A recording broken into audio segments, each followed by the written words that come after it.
Bismillahirrahmanirrahim. Assalamualaikum warahmatullahi wabarakatuh. Alhamdulillah.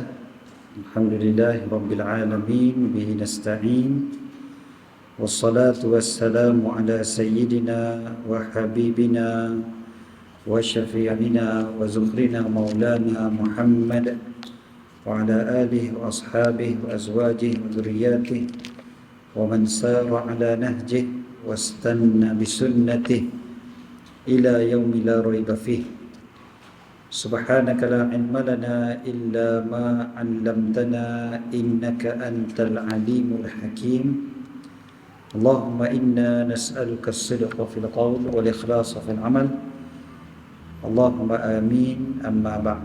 Alhamdulillah, syukur pada Allah SWT Allah pilih kita pada pagi ini. Sebelum kita meneruskan pengajian kita, macam biasa kita akan baca dulu niat menuntut ilmu yang disampaikan oleh Imam Abdullah bin Alwi Al-Haddad. Bismillahirrahmanirrahim. Nawayna ta'alluma wat-ta'lim wat-tadhakkura wat-tadhkir wan-naf'a wal-intifa' wal-ifadata wal-istifadah wal-hatha ala tamassuki bi kitabillah wa sunnati rasulih wa du'a ila al-huda wa dalalata ala al-khair ibtigha'a wajhillahi wa mardatih wa qurbihi wa thawabih. Sahaja aku menuntut ilmu, menyampaikan ilmu, mendapat peringatan, memberi peringatan, mengambil manfaat, memberi manfaat, mengambil faedah, memberi faedah, mengajak supaya berpegang dengan Al-Quran dan Sunnah Rasul sallallahu alaihi wasallam, mengajak kepada hidayah, menunjukkan kepada kebaikan, berharap pahala daripada Allah, dekat dengan Allah, tiga wajiblah mardati, keridaan Allah Subhanahu wa taala. Alhamdulillah, syukur pada Allah. Minta maaf atas kelewatan. Ada jam tu dekat Penang, aksiden tadi. Tapi aksiden tu belah sana, menuju KL. Kita yang menuju ke utara yang jam tu. Ini istilahnya apa? Orang Malaysia prihatin, kan? Jadi dia prihatin sangat. Tapi tak buat apa pun, tengok aje lah kan. Tengok. Akhirnya jam berkilo-kilo sebab orang pakat tengok insiden. Tak apalah. Walaupun adalah hikmah dia tu, Allah Ta'ala nak selamatkan kita kot lain kot kan. Kalau tak ada orang yang stop ataupun slow down tadi, tak ada jam, mungkin benda lain pula jadi. Jadi Allah Ta'ala selamatkan kita adalah hamba-hamba Allah Ta'ala yang terlebih prihatin tu. Tapi geram tu geram lah. Semua kena ingat kan? Allah Ta'ala tentukan apa yang dia mau. Masya Allah kan, wa ma lam yasha lam yakun. Apa yang Allah Ta'ala mau, dia akan buat, akan jadi. Apa yang dia tak mau, takkan jadi. Jadi Alhamdulillah, syukur pada Allah. Hari ini masa kita berada bulan Rajab. Bulan Rajab, bulan yang dimuliakan oleh Allah. Niat kita pada hari ini, kita nak menambahkan ataupun nak memuliakan bulan Rajab, maka kita berada di sini. Satu lagi niat kita adalah kita nak bersiap untuk Ramadan. Kita doa banyak-banyak, Allahumma barik lana fi Rajab wa Sya'ban wa ballighna Ramadan. Allahumma amin. Okey, kita sampai pada hikmah yang ke-71. Hikmah yang ke-71, qala al-Imam Abdullah bin Ali Al-Haddad rahimahullah, al-alamu bi asrihi mutalashin wa huwa fil haqiqati la syai'. Ataupun kalau orang Arab Yaman, dia akan sebut la syai'. Jadi mutalash ni macam ni, al-alam bi asrihi mutalash wa huwa fil haqiqati la syai'. Maka bunyi dia lebih kurang sama. Jadi pantun sikit. Apa maksud dia? Al-alam, alam ni lah dunia kita ni kan, alam yang kita berada dekat sekarang ni. Al-alam, alam ni lah, alam dunia ni lah kan, bi asrihi, dengan segala macam isi kandungannya mutalash. Mutalash maksudnya dia adalah sesuatu yang akan binasa. Wa huwa, dan alam ini fil haqiqati, pada hakikatnya la syai, tak ada apa. Kan? Kalau kita perhatikan, kita kata memanglah kita semua tahu alam ni memang akan habis, macam tu je. Kan? Dia akan hancur, akan lenyap. Betul lah. Tapi Imam Al-Haddad ingatkan kita, sebenar-benarnya dia memang tak ada apa pun. Yang kita kata biasanya boleh lenyap ni adalah sesuatu yang kalau kita rasa memang benda tu adalah benda yang menyenangkan, ataupun benda tu memang ada nilai dia. Benda yang tak ada nilai, kalau hilang, kita tak rasa apa pun sebenarnya. Kan? Jadi kena ingat betul lah, memang alam ni akan hilang, akan binasa, akan pergi juga. Tapi kena ingat, hakikat sebenarnya dunia ni tak ada apa. Jadi kalau dia pergi pun tak ada apa pun sebenarnya. Tapi pasal kita ni manusia, Allah Ta'ala hiaskan kita, zuyyina linnasi hubbus syahawat. Allah Ta'ala memang hiaskan pada kita cinta pada macam-macam perkara di atas muka bumi ni. Jadi oleh kerana kita dihiaskan dengan kecintaan kepada muka bumi, maka kita rasa benda yang hilang itu menyedihkan. Kita akan rasa terkilan apabila sesuatu yang kita sayang pergi daripada kita. Sedangkan sebenar-benarnya dia tak ada apa. Dunia ni sebenarnya la syai, tak ada apa. Kerana kita pernah baca pun sebelum-sebelum ni lagi hadis yang mana dunia ni tak ada nilai pun di sisi Allah. Tak ada nilai walau dengan sebelah sayap nyamuk sekalipun tak ada nilai, ataupun sebelah sayap lalat sekalipun tak ada nilai. Jadi senang ceritanya, sebenar-benarnya dunia ni tak ada apa. Macam kalau kita mimpi ni kan, dia memang akan hilang. Tapi ada orang bila dia bangkit, selepas daripada dia terjaga dari mimpi tu, dia rasa macam aduh sayangnya hilang semua tu. Padahal memang tak ada apa pun, mimpi je pun. Bukannya dia dapat apa pun daripada mimpi tu. Katalah dia mimpi dia jadi orang kaya, dia mimpi jadi jutawan. Sekali bila dia bangkit, dia kata aduh sayangnya habis semua kekayaan aku. Bukan habis kekayaan dia, memang tak ada apa pun, dia tak pernah kaya pun.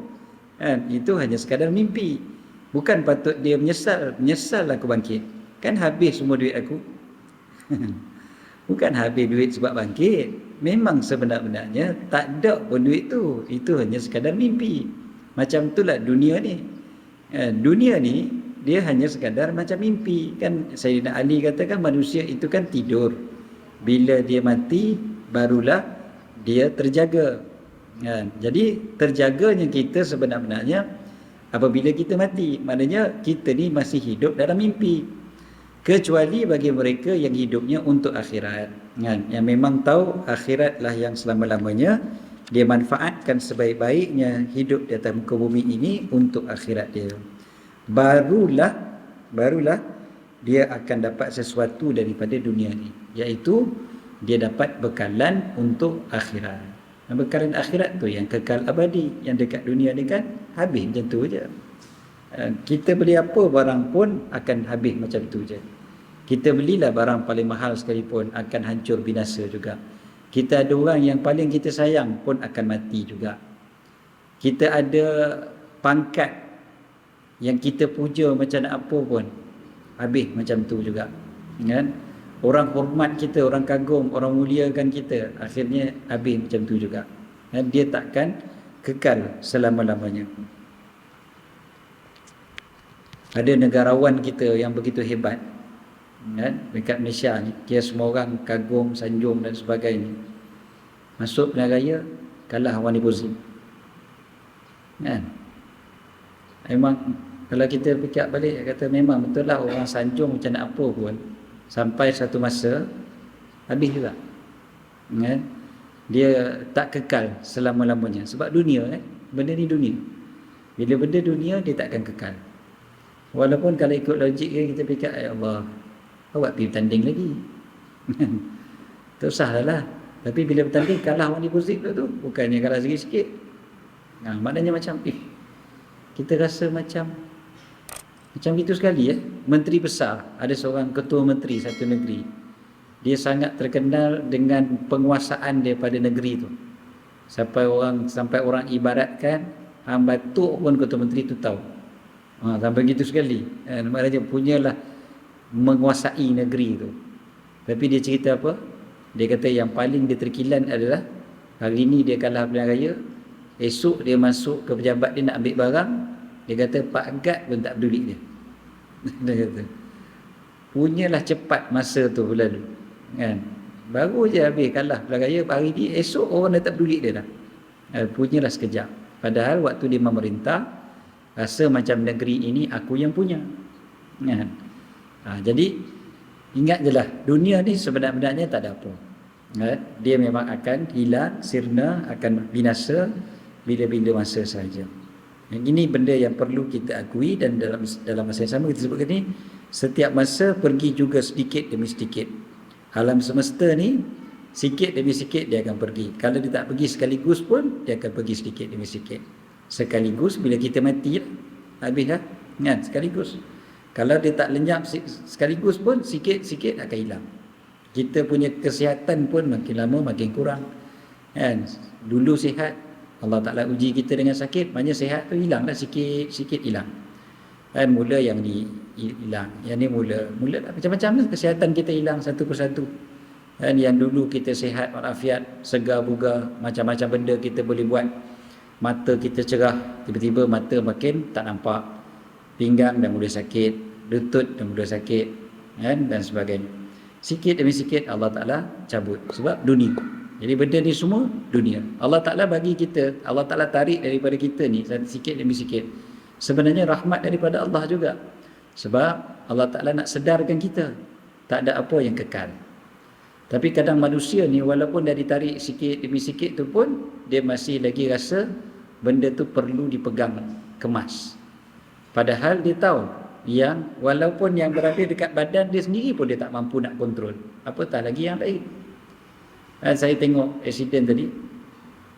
Jadi van tu lah kot, van dia remuk kan, van tu pagi tadi elok lagi, kan? Tuan dia tu tadi bangkit pagi tengok van tu elok lagi, dia pergi keluar dari rumah dia, masuk kereta, van dia tu masih elok lagi, cantik lagi van tu, saya rasa lah.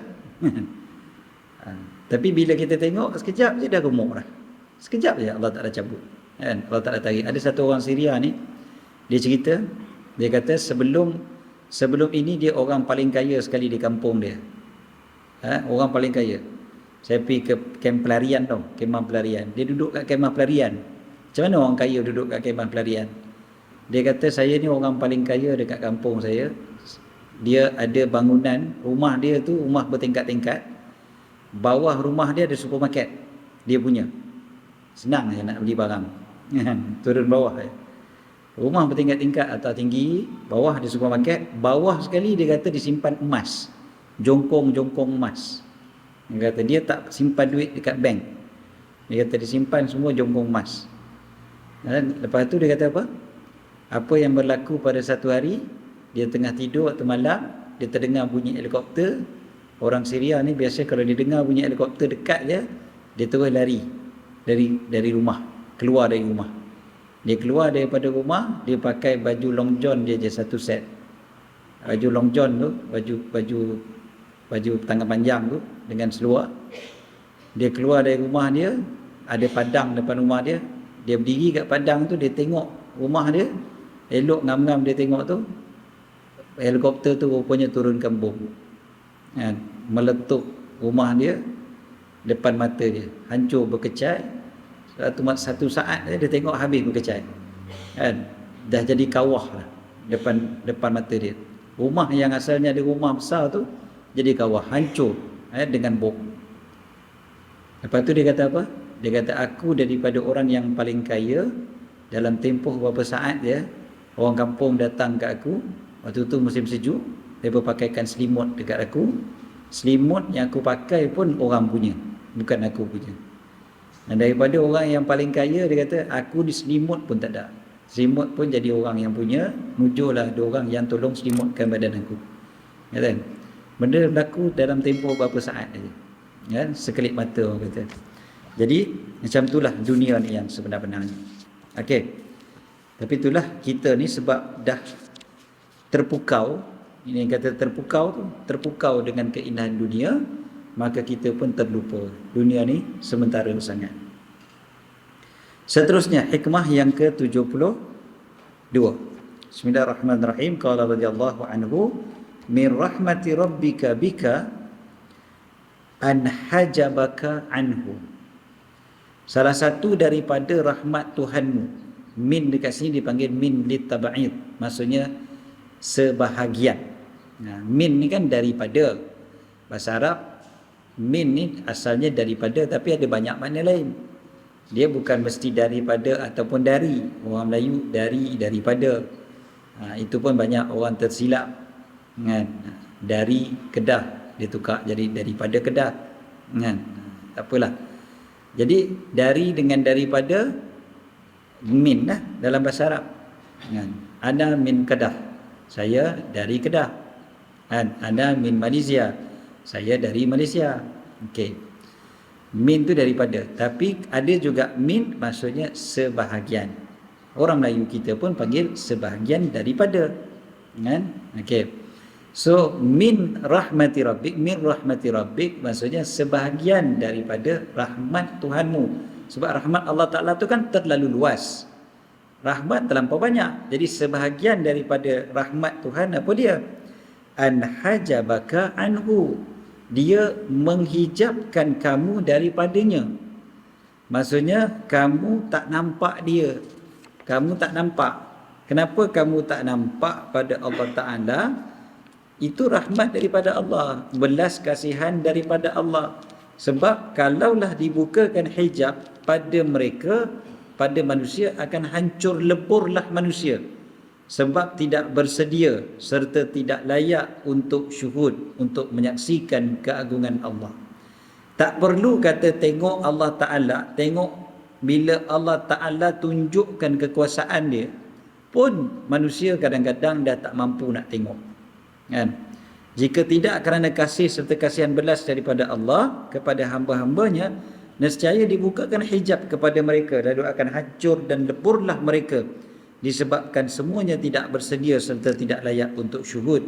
Seperti mana dalam surah Al-A'raf ayat 143, falamma tajalla rabbuhu lil jabal ja'alahu dakkan wa kharra Musa sa'iqa. Ini kan Nabi Musa minta pada Allah Ta'ala.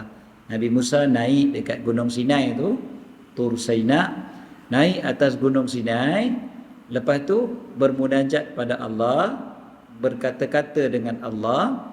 Kemudiannya Nabi Musa minta nak tengok Allah Ta'ala. Allah Ta'ala tak bagi tengok Allah Ta'ala, tapi Allah Ta'ala suruh tengok pada gunung, suruh tengok pada gunung tu.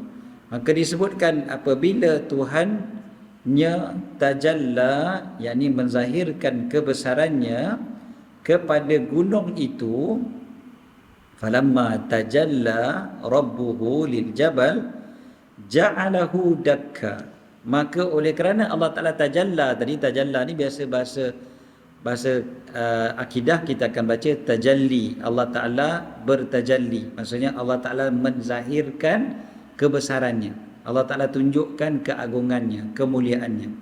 So tajalli Allah Ta'ala itu menjadikan gunung itu hancur lebur.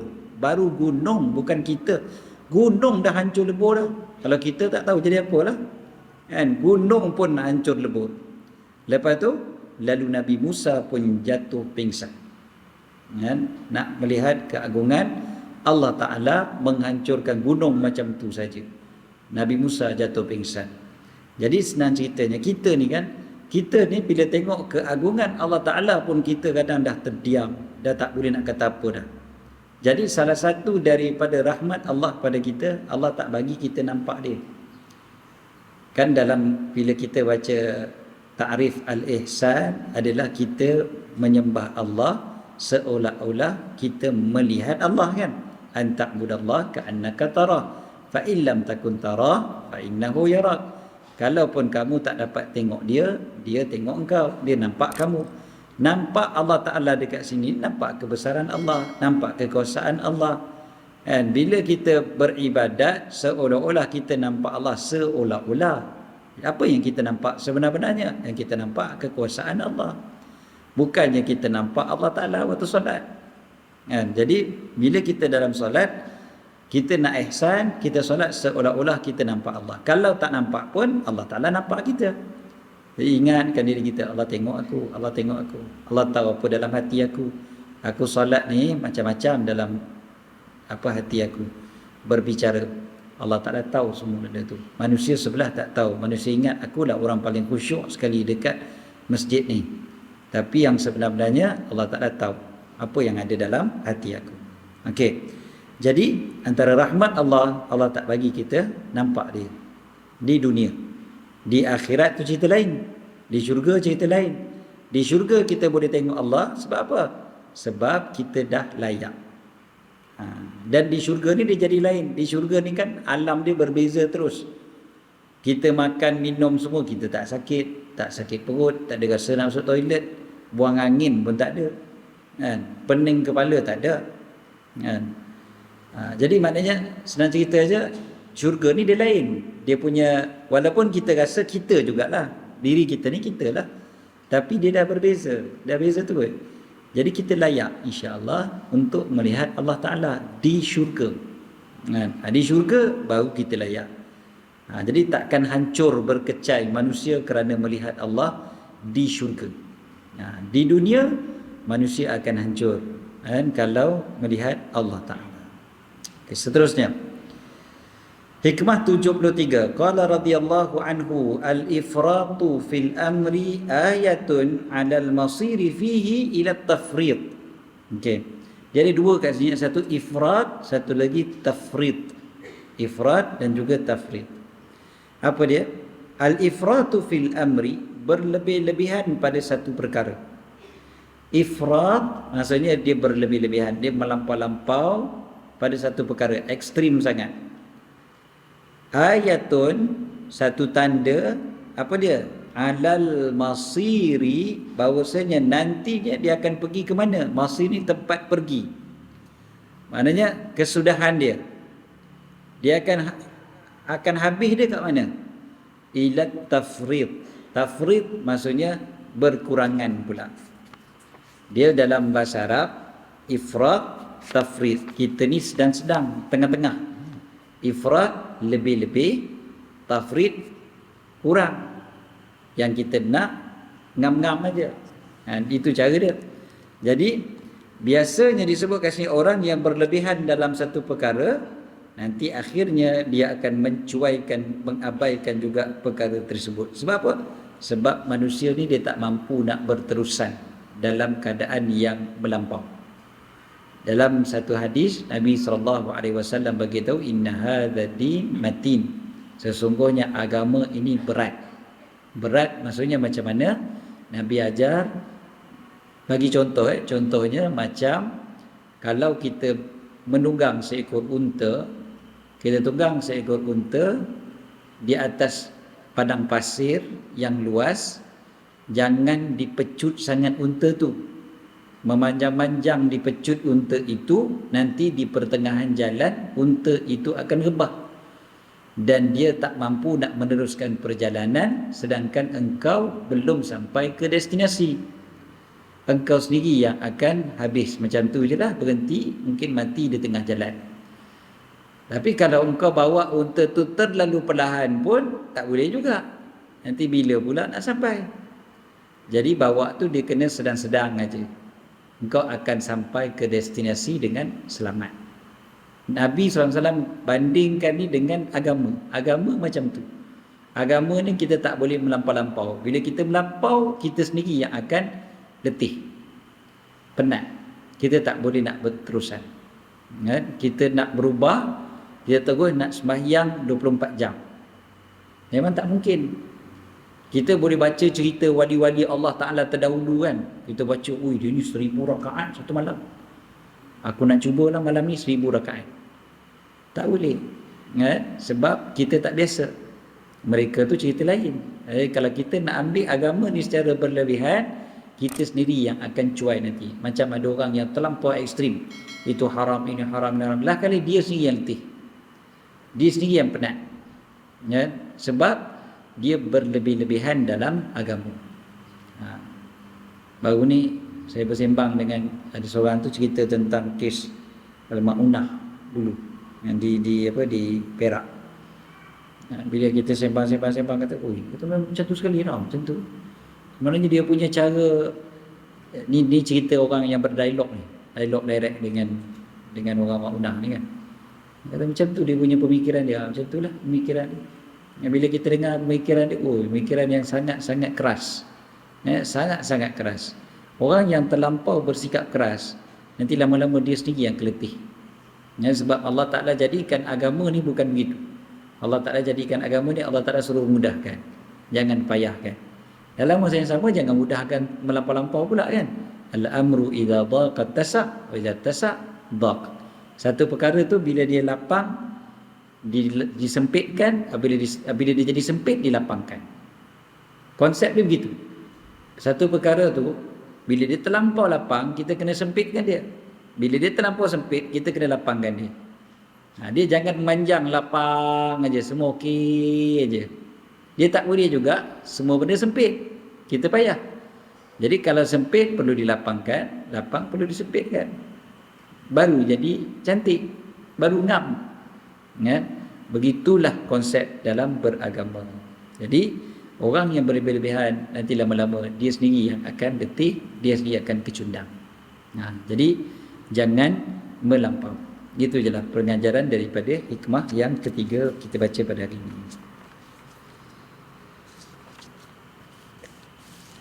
Hadis yang bawah tu dia sebut dalam hadis ni, sebaik-baik perkara adalah yang pertengahan dan amalan yang paling dicintai oleh Allah adalah yang berterusan walaupun sedikit. Adwamuha wa inqal, kata Nabi SAW. Yang berterusan walaupun sedikit. Itu Nabi suruh istiqamah kan. Ada orang dia masuk syurga dengan sebab dia punya amalan dia yang berterusan walaupun sedikit kan. Ada kalau kita baca dalam kisah-kisah para ulama kan, dia kata apa yang Allah Ta'ala buat pada kamu ni, orang mimpi lepas daripada tu kan, kata Allah Ta'ala bagi aku kesenangan macam-macam. Dengan sebab apa? Dengan sebab yang ini. Kalau kita baca hadis-hadis kisah-kisah para ulama ni, semua yang mereka cerita ni tak adalah besar sangat. Bukannya dia cerita kata, kerana aku khatam Quran 10 kali sehari. Tak ada pun. Tapi dia kata sebab selawat aku begini-begini, sebab istighfar aku begini-begini, sebab adalah sedekah yang aku tolong pada orang segini-gini. Yang begitu tu semua, dia punya kelebihan dia adalah walaupun sedikit tapi dia berterusan, walaupun sedikit dia ikhlas. Maka itu ialah yang menyelamatkan dia di sisi Allah Ta'ala. Kita pun kena tanya pada diri kita, apa dia amalan yang kita buat boleh istiqamah, boleh berterusan? Apa amalan yang aku buat ikhlas kerana Allah dan berterusan? Mudah-mudahan amalan itu yang menyelamatkan aku di akhirat nanti. Bukan mesti yang kita pergi haji, yang kita pergi umrah, yang kita belanja berpuluh ribu. Tak mesti yang itu. Mungkin kadang-kadang tak ada belanja satu sen pun, tapi itu yang menyelamatkan kita di akhirat nanti. Rupa-rupanya sebab apa? Sebab dia ni jenis perhati sangat kaki kanan, kaki kiri. Masuk masjid kaki kanan, keluar masjid kaki kiri, masuk toilet kaki kiri, keluar toilet kaki kanan, pakai selipar kaki kanan, buka selipar kaki kiri. Dia perhati semua benda tu. Sebab apa? Nak ikut Nabi SAW. Aku nak ikut Nabi, aku nak ikut Nabi. Rupa-rupanya itu amalan yang menyelamatkan dia ke akhirat. Mana tahu? Walaupun orang kata Allah kecil sangat tu, benda tu bukan ada efek pun kepada negara ni. Bukan boleh menyebabkan umat yang jadi bersatu padu. Bukan boleh mengalahkan musuh. Israel tak takut dah Ustaz kalau setakat pakai selipar kaki kanan, buka selipar kaki kiri. Contoh kita kena ingat, mana tahu tentang amalan kita yang kecil itu yang menyelamatkan kita di akhirat. Sebab confirm lah kita ikhlas. Saya pernah sebut benda ni dulu kan. Tak ada orang lah, saya tahu saya tak ada lah orang yang ujub dengan buat benda tu, takabur dengan benda tu. Aku ni tahu tak, pakai selipar mesti kaki kanan tahu. aku ni kan, istilah budak-budak muda sekarang ni apa? Kau ada. Kan? Pakai kaki kanan tahu tak? Agak-agak ada ke orang nak letak kat Facebook dia status macam tu. Poyo KL kata. Mana ada orang buat macam tu? Tak adalah madu kita. Jadi ikhlas kerana Allah. Betul-betul ikhlas kerana Allah. Jadi ikhlas tu yang sangat penting. Yang kita hadir pada pagi ni, ibu semua yang hadir, kita tengok ramai yang istiqamah. Kadang-kadang apa kita kata ialah kita bertahun-tahun dah kan hadir. Kita tak tahu. Kadang-kadang kita hadir tapi telak ke tiap kali. Kata ustaz, mana ada ustaz kadang-kadang tiap kali. Okey. Jadi kalau pun macam tu kan, tak apa. Yang pentingnya Allah Ta'ala nilai. Kan? Allah Ta'ala pandang apa yang kita buat. Kita dah banyak buat salah dalam hidup kita, sepanjang hidup kita ni. Adalah amalan-amalan kita ni mudah-mudahan yang Allah Ta'ala nilai, yang dapat hapuskan segala macam kesalahan kita yang lampau, yang mana mudah-mudahan adalah juga keselamatan untuk kita. Mudah-mudahan itulah faktor keselamatan kita di akhirat nanti. Ya, abang-abang kita buat rakaman dan sebagainya.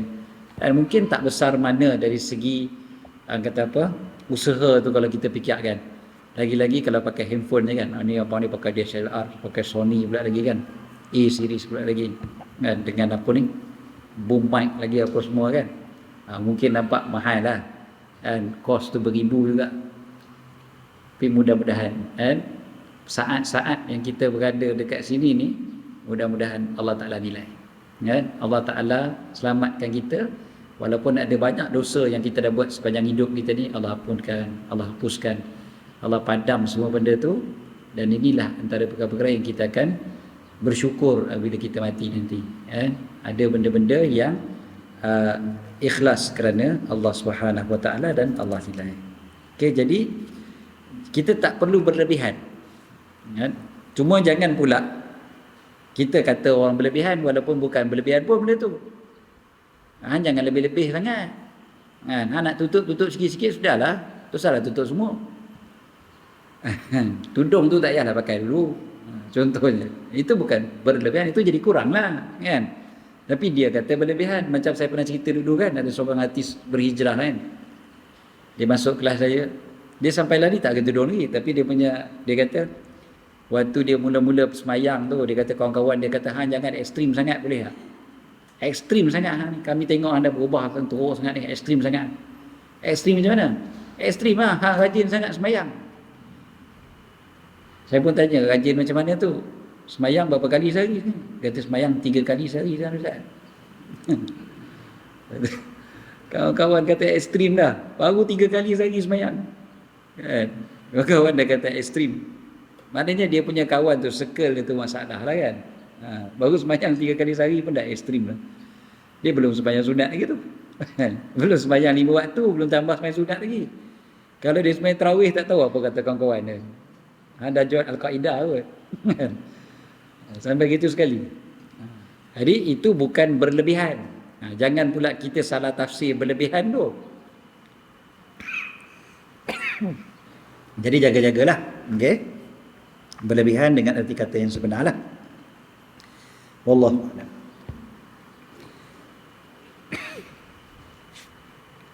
Okey. Kita terus pergi kepada syoknya solat. Kita mula tadi lewat je, jadi kena cepat sikit. Terus kita pergi kepada tajuk yang berikutnya, insya-Allah kita masuk tajuk yang kita kata rukun yang terakhir daripada solat, iaitu salam. Kan? Ke dah baca salam itu? Belum kan? Dah ada soalan. Bulan lepas dah ada soalan tentang salam. Jadi kita dah cerita sikit tentang salam sebenarnya. Sebab bukan sikit, banyak soalan pasal salam bulan lepas. Bila kita nak bagi salam kalau kita sembahyang jemaah, bila kita nak bangkit kalau kita masbuk kan, itu bulan lepas kita ada bincangkan. Tapi kita baca dulu berkaitan dengan salam. Syartnya solat. Bismillahirrahmanirrahim. Selesai tasyahud, diajar kepada kita untuk mengucapkan salam sebelum keluar daripada ibadah mulia ini. Keluar bukan bermakna putus hubungan dengannya. Jiwa dan hati kita telah dipasak kemas dengan ingatan kepadanya. Tugas kita sebagai hamba Allah menanti selepas keluar daripadanya. Keluar daripada solat tu Maknanya bila kita selesai keluar daripada solat, kita bukan terputus terus hubungan dengan Allah. Bukan maknanya bila kita selesai saja solat, enjoy, aku merdeka. Dia bukan macam budak sekolah habis SPM, dia dah tak ada apa hubungan dengan sekolah tu sebenar-benarnya. Walaupun okeylah dia masuk alumni sekolah ke apa semua tu, itu sukarela. Kalau dia nak putuskan hubungan dengan sekolah tu terus pun tak ada masalah. Sebab dia dah habis dah SPM dia. Jadi dia habis je SPM, merdeka merdeka dia daripada SPM. Itu betul. Tapi kita dalam solat, habis solat bukan merdeka terus. Bukan terputus hubungan kita dengan Allah. Jiwa dan hati kita, kalau kita punya solat tu betul, kita dah pasak kemas ingatan kepada Allah Ta'ala. Habis sahaja solat, ada lagi tugasan kita sebagai hamba Allah Ta'ala, bukan hamba dunia. Kita adalah hamba Allah. Maka ucapkanlah salam ke kanan kemudian ke kiri. Assalamualaikum warahmatullahi. Dimulakan solat dengan takbir, ingat kebesaran Allah. Disudahi dengan ucapkan salam kesejahteraan. Alangkah indah susun atur ibadah terpenting kita ini. Biarlah kita sudahi ibadah dengan kesejahteraan. Kita sebut nama Allah As-Salam, yang sejahtera. Kita yakin kesejahteraan adalah daripadanya dan segala kesejahteraan kembali kepadanya. Allahumma antas salam wa minkas salam. Ya Allah, engkaulah yang maha sejahtera, sejahtera pun daripada engkau. Wa ilaika ya'udus salam, pada engkaulah kembalinya kesejahteraan. Kita mohon agar Allah hidupkan kita dengan kesejahtera. Fahina rabbana bisalam wa adkhilnal jannata darussalam. Moga akhirnya nanti kita dimasukkan ke syurga yang penuh kesejahteraan. Jadi senang ceritanya, kita bila bagi salam, kita perhatikan betul-betul kan. Kita ni mula takbir kita sebut Allah Maha Besar. Mula solat Allahu Akbar, Allah Maha Besar. Kita bagi habis sekali kita sebut nama Allah yang Maha Sejahtera pula, As-Salam. Dua-dua kita mula dengan habis dengan nama Allah. Kemudiannya kita memberi salam, tanda kita telah memperolehi kesejahteraan daripada solat. Maknanya Assalamualaikum tu juga kita habis tu bermakna kita sendiri pun dah dapat kesejahteraan. Aku solat, mudah-mudahan aku dapat kesejahteraan, aku dapat keselamatan. Selamat dunia, selamat akhirat dengan berkat aku dah solat ni. Itu satu. Yang keduanya, kita bagi salam sebagai tanda orang mukmin yang sebenar akan menyebarluaskan kesejahteraan kepada alam. Nabi SAW beritahukan afsyus salam, sebarkan salam. Manusia ni, orang beriman ni, dia memang sentiasa menyejahterakan orang lain. Kalau adalah perkataan tu, menyebarkan kesejahteraan. Dia bukan dia saja selamat, dia nak orang lain pun selamat juga. Itu orang Islam. Itu sebab nama Islam tu pun Islam. Kan salah satu makna Islam, salam maksudnya sejahtera. Jadi orang Islam memang itu dia punya cara dia, hidup dia. Al-muslimu man salima disebutkan. Orang Islam adalah orang yang lain selamat daripada lidahnya, daripada tangannya. Sejahtera. Orang Islam sejahtera dan mensejahterakan sekelilingnya. Bukan timbulkan permusuhan dan persengketaan. Kerana orang yang suka bersengketa adalah orang yang punya hati yang sakit. Sedangkan solat boleh merawat hati. Syoknya solat kita, ia telah merawat segala penyakit dan membersihkan segala kotoran dalam hati kita. Kita perhatikan afsyus salam dari hadis tu, Nabi SAW sebut mula-mula sekali sampai di Madinah. Nabi sebut afsyus salam, ayyuhan nas afsyus salam, wahai manusia sebarkan salam. Sejahtera. Orang Islam yang sebenar kita sebut tadi, lidah dan tangan dia, orang lain tak sakit. Orang lain tak sakit dengan sebab lidah dia, dengan sebab tangan dia. Dan kuasa yang ada pada dia tidak menyakitkan orang, lidah dia pun tak menyakitkan orang. Sepatutnya begitu. hari ni berapa ramai orang yang berbangga sebab lidah dia boleh sakitkan orang lain. Dia rasa puas hati bila dia boleh sakitkan orang. Dia boleh kutuk orang, hina orang, orang terasa, oh, power lah dia kira. Aku punya lidah ni jangan main, ada bisa. Dia rasa bangga dengan benda tu. Dia rasa dia hebat bila dia boleh kata kat orang. Aku sembok dia. Dia boleh aku bagi peluru nanti. Peluru mulut dia tu macam machine gun. Dia tembak sekali habis. Macam tu boleh rasa seolah-olah macam benda tu baik. Sedangkan benda tu bukan benda yang baik. Okay, apatah lagi mengumpat. Dalam dunia kita sekarang ni, masyarakat kita pada hari ni, masyarakat yang kuat mengumpat, masyarakat yang kuat menyebuk hal orang, menyakitkan orang lain dan sebagainya. Jadi pelik. Dia jadi macam kita ni susah nak sejahterakan lidah kita. Walaupun kadang-kadang kita geram, tapi kita yang jadi orang yang tidak mensejahterakan orang. Mensejahterakan lagi senang. Okey. Semalam ada orang tanya saya. Dia kata ada satu orang ni saya tak kenal. Dia kata dia ni influencer Islamik. Influencer ni maksudnya ramai follower lah kot, juta-juta lah kot. Tapi Islamik, dia kata Islamik. Dia ni perempuan. Lepas tu ada satu orang perempuan lain berkenan kat suami dia. Lepas tu tulis pada dia, tulis email pada dia. Bukan mengorat lelaki dia, tak. Tulis email pada dia, cakap baik-baik. Minta maaf kak, saya berkenan sungguh dengan suami akak. Boleh tak akak kalau kita bermadu? Tak panas ke? Panas perempuan. Perempuan dengar cerita ni pun panas lah. Jadi, tapi orang perempuan yang tadi tu, dia tulis tu dengan baik. Maknanya dia tulis tu dengan cara yang berhemah lah. Dia bukannya tiba-tiba pergi mengorat lelaki tu, tak. Bahkan dia cakap terus terang dengan si isteri tu. Maknanya cara dia tu cara yang baik lah, kita kata. Dan dia bukan buat dosa. Dia tak buat dosa kan? Dosa ke buat macam tu? Ada siapa boleh berani kata benda tu dosa? Tak dosa kan? Apa yang dia buat? Dia buat benda yang betul, dengan cara yang betul. Dia email pada orang perempuan tu, dia kata saya memang berkenan sungguh dengan suami akak. Jadi boleh tak kalau kita bermadu lah? Tapi dia punya ayat manis lagi lah. Saya ni pendekkan je lah ayat tu, ringkaskan lah. Jadi apa respon influencer ni tadi? Respon influencer ni dia bukan sekadar jawab sorry not available. Kalau dia jawab macam tu okey lagi kan. Minta maaf saya tak mau bermadu, saya tak bersedia. Ataupun dia minta maaf suami saya dah kata saya satu-satunya isteri dia selama-lamanya. Contohlah. Dia boleh jawab macam tu suka hati dia lah kalau dia nak jawab macam tu kan. Tapi apa yang dia buat? Dia pergi screenshot, dia pergi letak pula pada public, bagi tahu pada orang. Ni perempuan ngada-ngada nak menyondol suami aku, perempuan ni marah. Jadi sekarang ni siapa yang berdosa?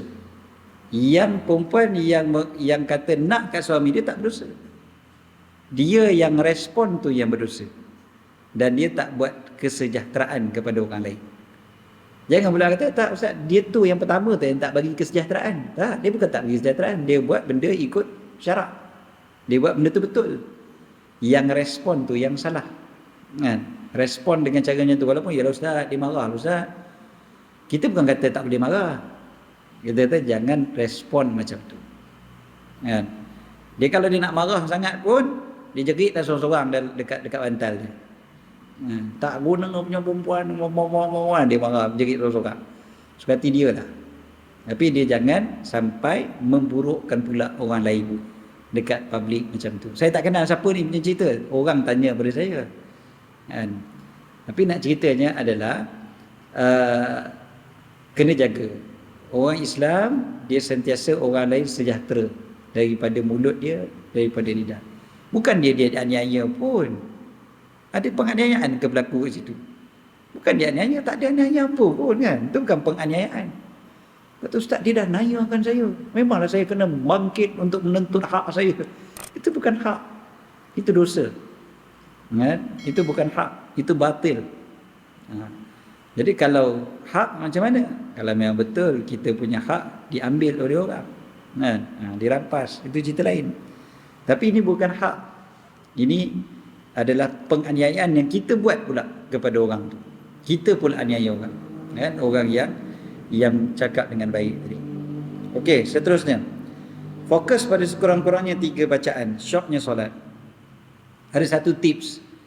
3 tempat ni tuan-tuan try untuk fokus.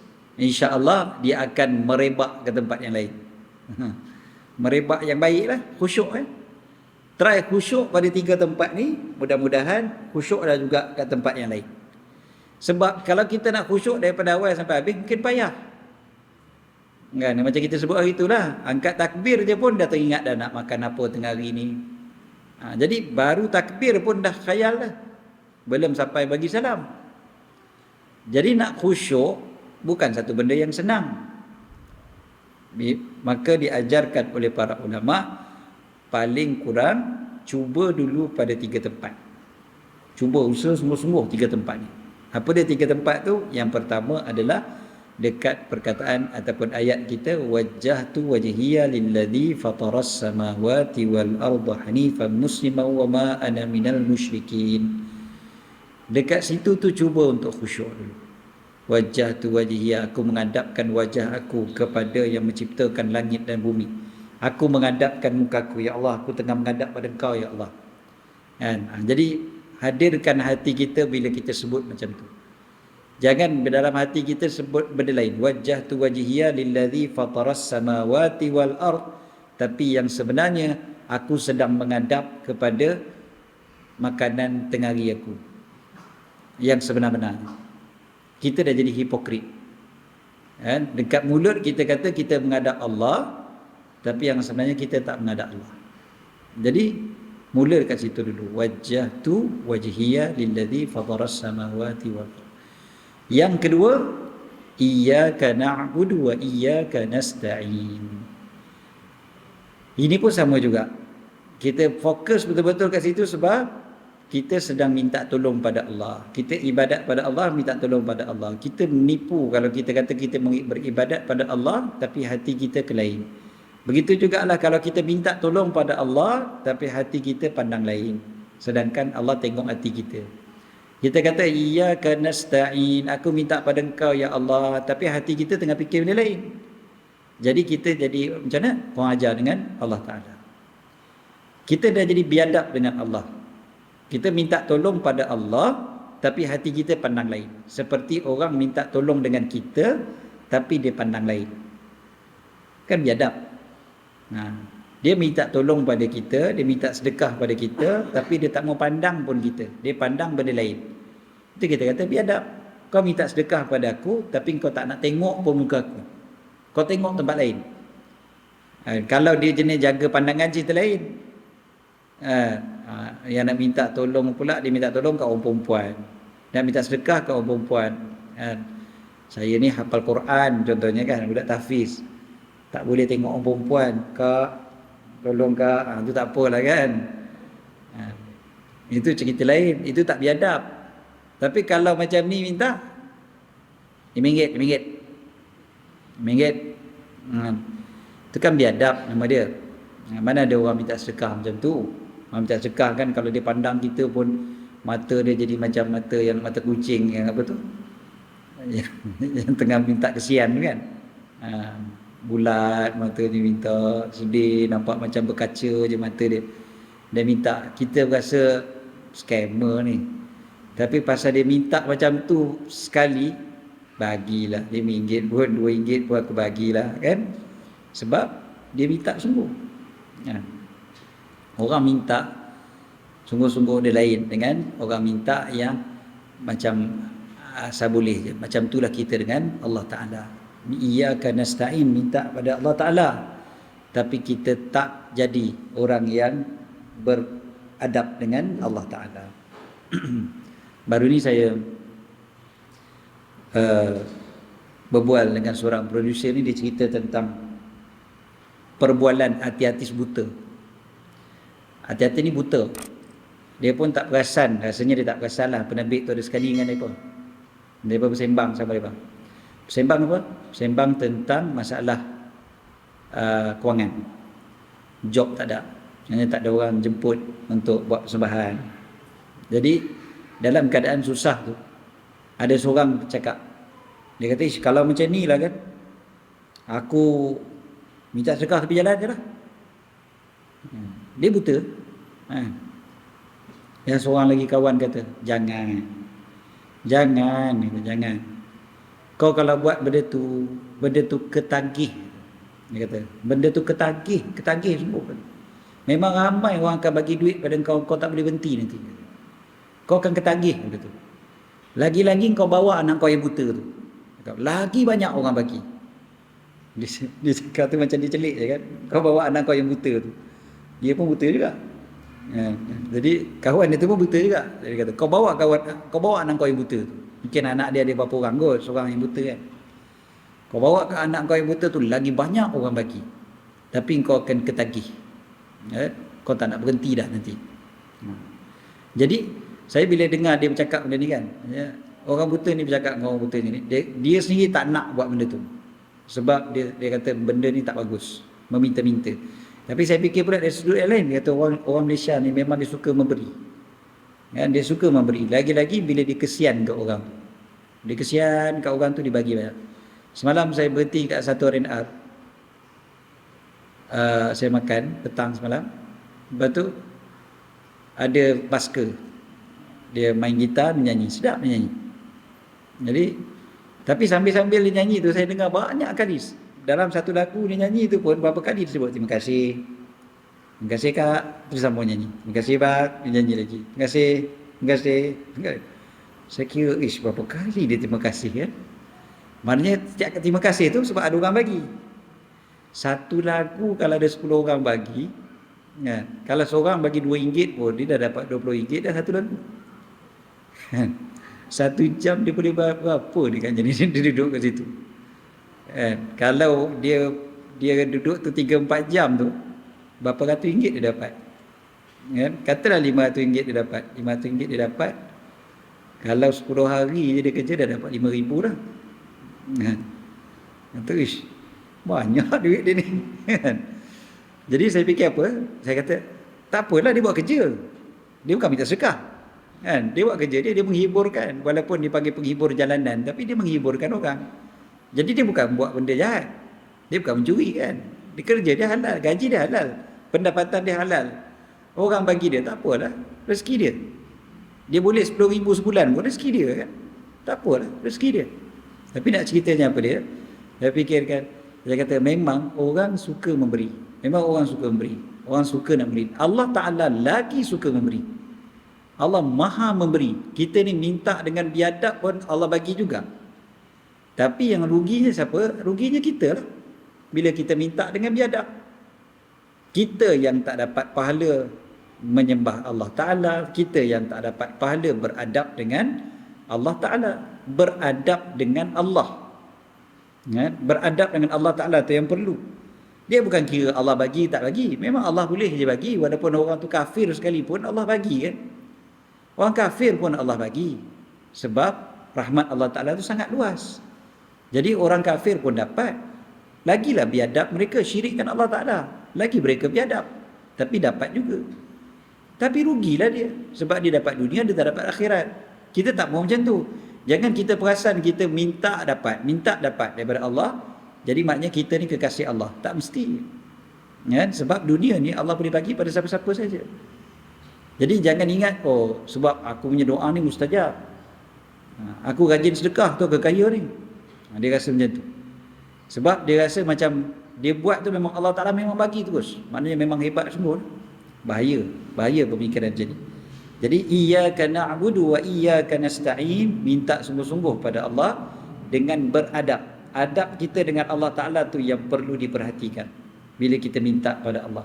Dulu kita pernah bincang, kita ni tak boleh senang-senang buka aurat walaupun duduk seorang-seorang. Kerana apa? Adab dengan para malaikat, adab dengan Allah Ta'ala, kan? Ada orang tanya, adab dengan Allah, Allah kan kau pakai ke tak pakai ke Allah tahu, Allah nampak, kan? Ada orang kata sama je Ustaz, saya tak pakai apa ke, saya pakai tutup habis ke, Allah Ta'ala maha melihat, kan?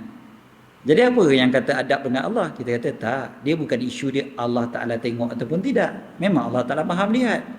Isunya adalah kita tu perlu beradab dengan Allah, kita yang perlu beradab dengan Allah Ta'ala. Tuan-tuan kalau tengok anak-anak murid yang beradab dengan guru dulu-dulu kan, macam mana hebatnya kan.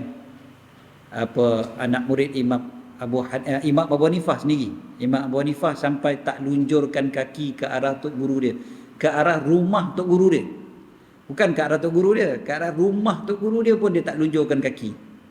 Hebat tak hebat adab dia. Bukan tok guru dia tahu ke tak, dia lunjuk kaki ke tidak kan, tapi adab tu daripada dia. Dia bukan kira tok guru dia tahu ataupun tidak, dia tu perlu beradab dengan guru dia. Lunjurkan kaki ke arah rumah guru dia pun dia tak mau. Ini Imam Abu Hanifah. Patutlah dia dapat kehebatan seperti mana yang dia dapat, Imam Abu Hanifah. Adalah anak-anak, kalau kita tengok guru-guru yang lain semua macam tu.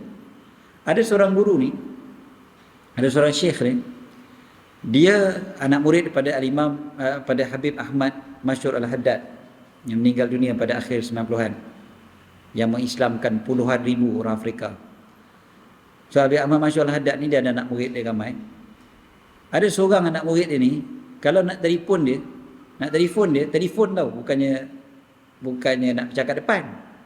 Nak telefon tok guru ni, telefon dulu kan, telefon kan kena pegang kan, bukannya handphone macam kita ni. Dia punya cara dia, bila dia nak telefon tok guru dia, dia mesti ambil semayang dulu, dan dia mesti pegang telefon tu menghadap kiblat. Dia menghadap kiblat, baru dia angkat telefon tu, baru dia dial nombor guru dia. Jadi saya kata amboi, kata sampai gitu sekali adab. Tok guru dia bukan tahu pun dia menghadap kiblat ke tidak, dia ada wudu ke tidak, apa. Tok guru dia bukan tahu, tapi sebab dikira sebagai adab. Dan adab ni dia bukan masalah orang yang satu lagi tahu ke tidak. Adab tu pada diri kita yang buat. Jadi sekarang ni kita dengan Allah Ta'ala, Allah Ta'ala memang bagi, Allah Ta'ala memang tolong kita, tapi kita minta tolong pada Allah biar beradab. Iyyaka na'budu wa iyyaka nasta'in. Yang ketiga, bagi salam pada Nabi SAW. Bagi salam pada Nabi bila? Waktu tahiyat akhir. Tahiyat awal pun kita baca. Senang ceritanya, waktu tahiyat tu kita akan baca Assalamu alayka ayyuhan nabiyyu wa rahmatullahi wa barakatuh. Bagi salam pada Nabi, janganlah fikiran ke lain. Biarlah kita tahu yang kata kita sedang bagi salam pada Nabi. Jangan sampai bagi salam pada Nabi tapi entah ke mana-mana lah hati kita. Hati entah ke mana-mana. Jadi tak beradablah pula dengan Nabi. Macam orang sekarang pun pergi Madinah, tuan-tuan, berapa ramai orang pergi Madinah tak beradab dengan Nabi SAW. Duduk dekat masjid Nabi, depan masjid Nabi tak beradab dengan Nabi. Pada depan Nabi, duduk depan Nabi, gelak ketawa. Dia boleh macam-macam lah. Buat lawak ni, bergurau sana, mengumpat pula orang dan sebagainya. Depan Nabi boleh buat macam tu, menjerit-jerit dan sebagainya depan Nabi. Tak beradab dengan Nabi SAW. Bagi salam pada Nabi tapi hati entah ke mana-mana. Berziarah makam Nabi tu, ada yang masih lagi hati lain, dan fikiran dia entah ke mana-mana, padahal dah duduk depan Nabi. Sekarang ni kita bagi salam pada Nabi tak mesti duduk depan Nabi. Bagi salam pada Nabi, kita dekat Kedah ni pun, kita bagi salam pada Nabi, Nabi jawab, dan malaikat akan sampaikan salam kita. Jadi rugi kita kalau kita bagi salam pada Nabi, hati kita tak ada. Biar kita beradab dengan Nabi SAW.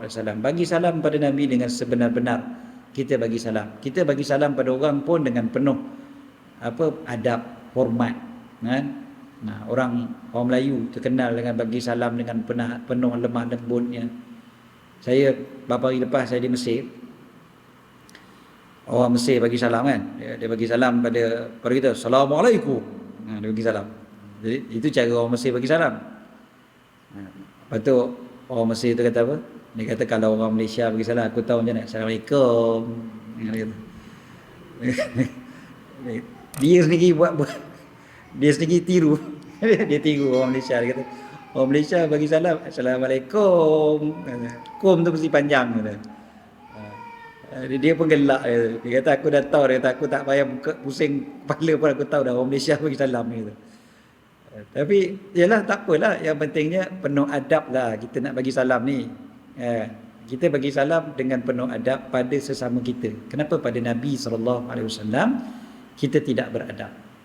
Pada Nabi SAW sepatutnya lebih lagi kita beradab. So waktu solat, ini 3 tempat yang kita cuba fokus. Wajjahtu wajhiya lilladzi fataras samawati wal ard. Yang kedua, iyyaka na'budu wa iyyaka nasta'in. Yang ketiga, waktu bagi salam, assalamu alayka ayyuhan nabiyyu wa rahmatullahi wa barakatuh. Semua tempat kita patut fokus, tapi paling kurang 3 ni. Mula dengan yang 3 ni, insya-Allah kita dapat fokus pada keseluruhan solat. Muka surat seterusnya, peringatan rukun-rukun solat, sunat solat, perkara yang batalkan solat. Yang ini semua kita dah baca, kita dah belajar. Ada 13 rukun solat. Yang lain daripada itu adalah perkara-perkara sunnah, sama ada sunnah ab'ad ataupun sunnah hayat. Wallahu a'lam. Ada soalan? Mana soalan? Ketah tak ada? Tak sampai ke depan lagi? Ustaz mai Kedah ke? Itu soalan dia.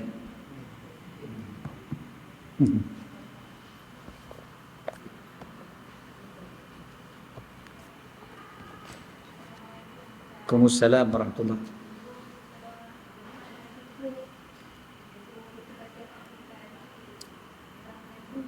Ya Hayyu ya Qayyum, birahmatika astaghith. Ya Hayyu ya Qayyum, la ilaha illa anta.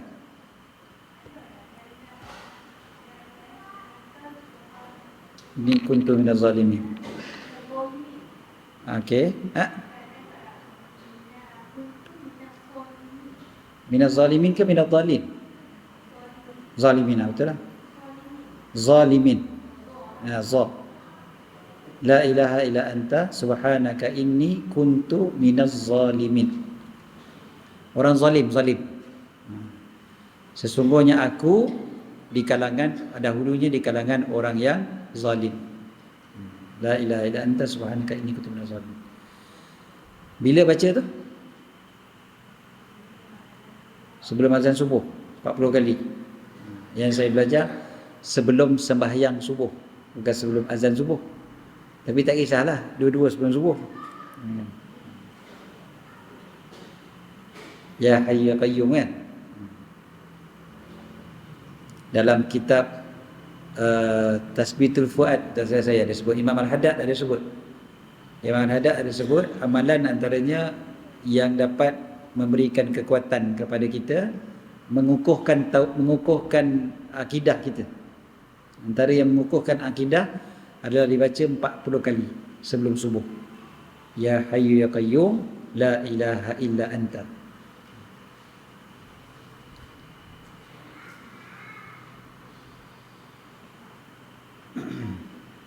Jadi lagi yang lain. Ya Hayyu ya Qayyum, ahyil quluba tahya aslih lanal a'mal fid dini wad dunya. Yang tu dibaca 18 kali sebelum sembahyang subuh. Ya Hayyu Qayyum ahyil quluba tahya aslih lanal a'mal fid dini wad dunya. Ya Hayyu Qayyum ahyil quluba tahya aslih lanal a'mal fid dini wad dunya. Ya Hayyu Qayyum ahyil quluba tahya aslih lanal a'mal fid dini wad dunya. 18 kali sebelum sembahyang subuh.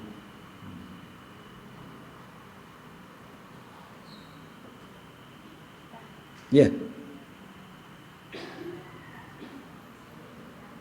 Macam mana? Zakat. Okey. Mana boleh tu kan? Zakat fitrah ya lah. Zakat lain kita sendiri kena bayar. Ada ci. Okey. Harta dia macam ni. Zakat harta dia beza dengan zakat badan. Zakat badan tu dipanggil zakat fitrah. Okay? Zakat fitrah memang orang yang memberi nafkah, yang wajib bagi nafkah, dia wajib keluarkan zakat untuk orang yang dia wajib bagi nafkah. Kan? Maksudnya isteri, anak-anak. Jadi bapa tu kena bagi zakat, kena keluarkan zakat fitrah. Tapi zakat harta ni dia dikeluarkan daripada harta itu. Daripada harta itu. Jadi contohnya emas. Zakat emas adalah emas. Kan? Zakat wang simpanan adalah wang tu sendirilah sebab dia dikiaskan kepada harta. Kan? Dia zakat binatang ternak yang dikeluarkan adalah binatang juga, walaupun binatangnya bezalah, kan? Tapi dikeluarkan binatang. Zakat padi, kan, 1/10 ataupun 1/20, 1/20 daripada padi, 1/10 daripada padi. Okay? Zakat harta karun, harta yang digali atau orang lama, dikeluarkan daripada harta tersebut. Okay. Zakat perniagaan sahaja ada beza, dikeluarkan nilai daripada perniagaan kita tu. Maknanya kalau berniaga handphone, zakat dia bukan handphone. Dia bukan 1000 handphone, aku kena bagi 25 biji handphone sebagai zakat. Bukan, ada kira nilai. Kan? Itu nilai. Zakat perniagaan ada nilai. Tapi zakat yang lain semua daripada benda tu sendiri. Jadi kita keluarkan daripada benda tu. Jadi bukan maknanya bukan orang lain yang tolong bayarkan zakat untuk kita. Tapi kalau dia nak bayarkan, dia kira macam ni. Dia minta izin pada kita. Seorang suami contohnya kan. Dia kata isteri tu ada duit 100,000 dekat bank. Jadi zakat dia 250. Kan?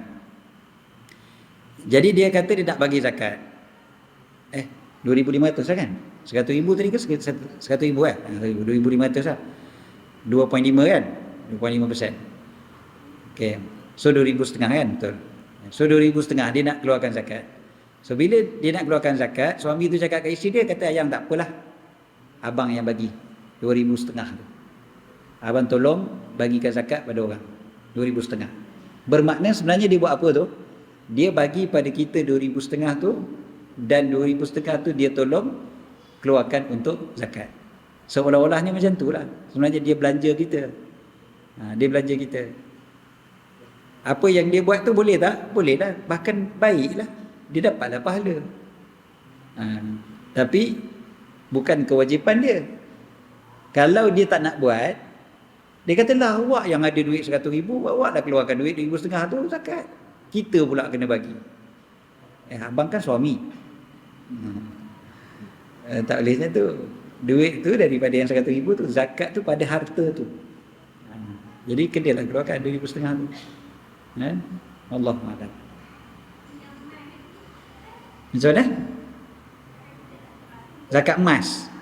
Ya, zakat emas pun emas juga. Tapi bukanlah maknanya kita kena jual emas kita tu. Kita boleh ambil emas yang lain, ataupun sekarang ni nilai lah kan.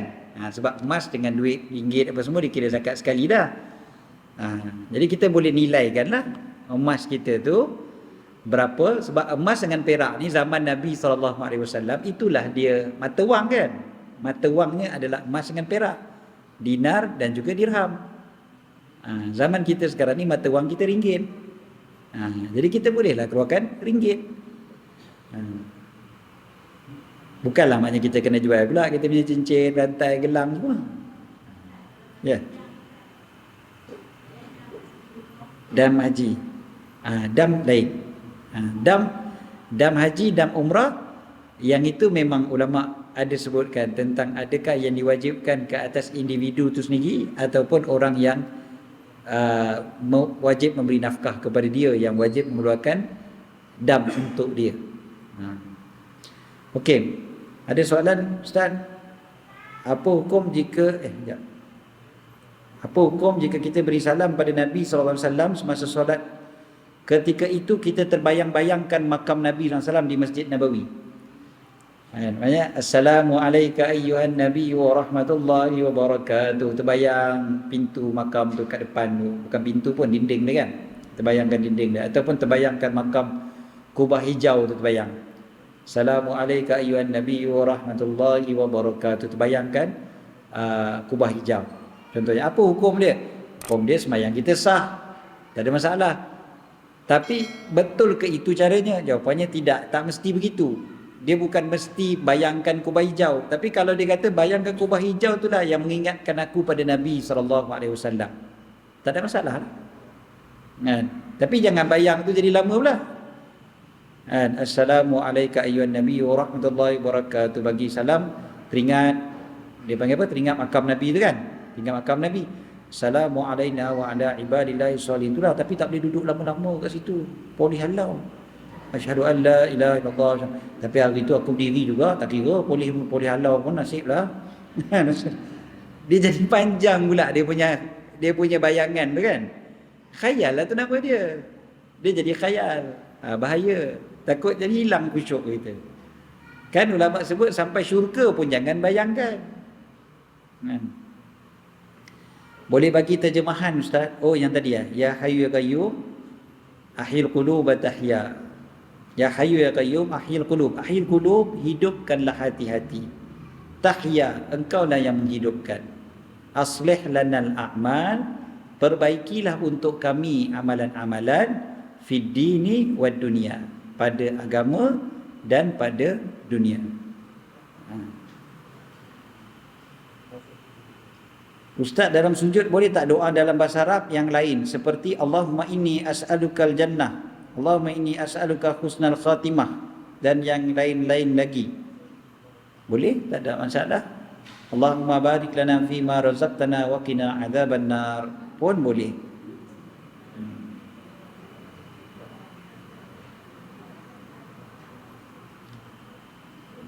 Habis salam tu cari makanan. Ya, sebab terus dia lambat makan pada baca doa tu. Ustaz nak tanya, dalam solat semasa bagi salam tersilap paling ke kiri dulu. Sasul. Adakah solat terbatal? Tak terbatal, solat sah. Sebab kita sebut kan, berpaling itu sunnah. Yang rukunnya qauli kan, percakapan tu. Assalamu alaikum, itu yang rukunnya. Tak paling langsung pun sah. Apatah lagi kalau pergi paling kiri dulu, tak batal. Assalamu alaikum warahmatullahi, pandang ke atas, contoh pun boleh. Semayang sah, tapi sunnahnya paling ke kanan dulu, lepas tu berpaling ke kiri. Itu sunnah, itu bukannya rukun. Ustaz, kalau emas tu kita dah wakafkan kat rumah tahfiz, kena ke bayar zakat emas? Wakaf. Kita dah wakafkan, maksudnya kita dah bagi pada tahfiz tu lah kot tak? Kalau dah bagi pada tahfiz tu, dah bukan milik kita. Bukan milik kita, kita tak kena zakat. Zakat ni benda milik kita. Kan? Milik orang kita tak kena zakat. Kalau harta tu milik tahfiz, tak wajib zakat dah. Bukan kita punya, tahfiz punya. Tapi jangan buat main lah. Konon-konon je nak bagi pada tahfiz, tapi tak mau bagi pun. Jadi memang sungguh-sungguh kita dah bagi pada tahfiz, maka kita dah bukan kita punya. Kita dah tak ada hak pun atas zakat, atas emas tu. Macam mana nak bagi zakat? Bukan hak kita dah. Kita tak boleh nak tasarruf, kita tak boleh nak berurus niaga dengan harta tu, dengan emas tu. Dah orang punya, bukan kita punya dah. Macam kalau kita bagi dekat orang duit, lepas tu kita bayar zakat, tak mesti, tak perlu. Orang punya, bukan kita punya.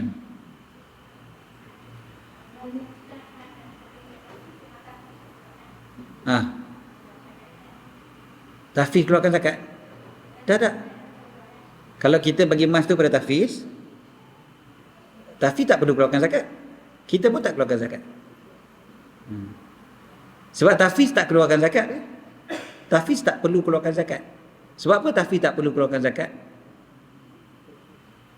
Sebab yang wajib keluarkan zakat adalah individu, bukannya sekolah, institusi.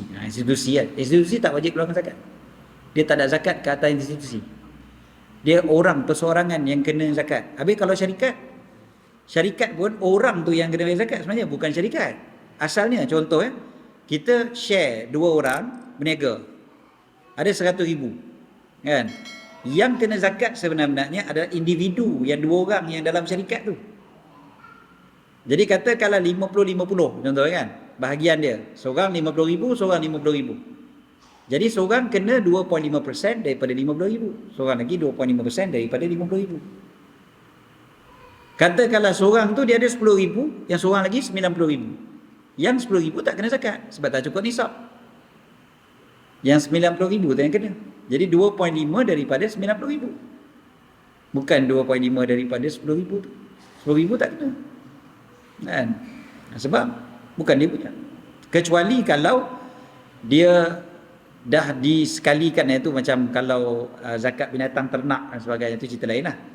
Zakat binatang ternak tu memang ulama bincang panjang lah. Kalau diletakkan sekali dalam kandang yang sama sepanjang tahun, diberikan makanan yang sama, semuanya sama, langsung tak diasingkan walau 1 hari, yang tu memang zakat dia sekali.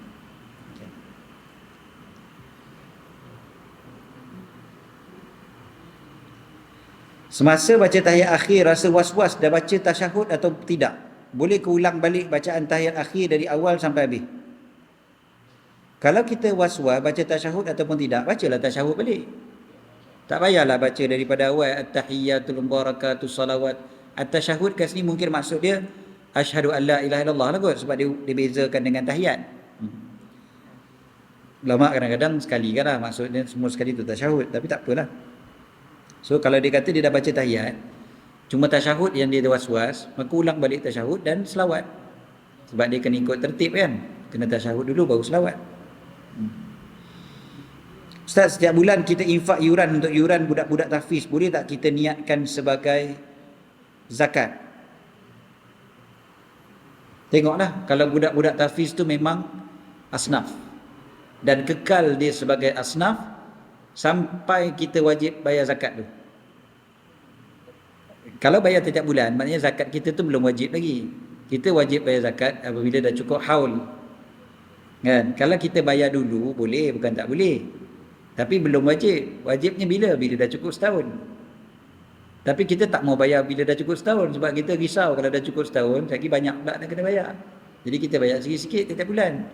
Boleh, bukan tak boleh. Tapi syarat dia apa dia? Syarat dia adalah asnaf tu memang kekal sebagai asnaf waktu kita wajib bayar tu nanti. Kalau tiba-tiba dia jadi kaya, kan, bermakna kita dah tak bagi zakat kepada asnaf, ataupun kita pula jatuh miskin, kan, tak wajib bagi zakat. Jadi yang kita bagi sebelum-sebelum tu dia jadi sedekah lah. Dia tak jadi zakat, dia jadi sedekah. Sebab waktu tu belum wajib kita bayar zakat. Tengok-tengok tak cukup nisab, tak cukup haul, tak cukup nisab. Maksudnya cukup hujung tahun duit kita ada 10,000 je, tak cukup nisab. Bermakna sebenarnya kita tak wajib zakat. Kan? Rupa-rupanya duit kita memang tak cukup nisab. Kita ingat cukup. Sekali kita dah belanja macam-macam, habis. Tinggal 10,000. 10,000 tak cukup nisab. Nisab sekarang ni lebih kurang 20,000. Jadi kalau duit kita 10,000 je memang tak kena zakat. Jadi zakat yang kita dah bagi sebelum ni, itu dikira sedekah. Itu tak dikira sebagai zakat.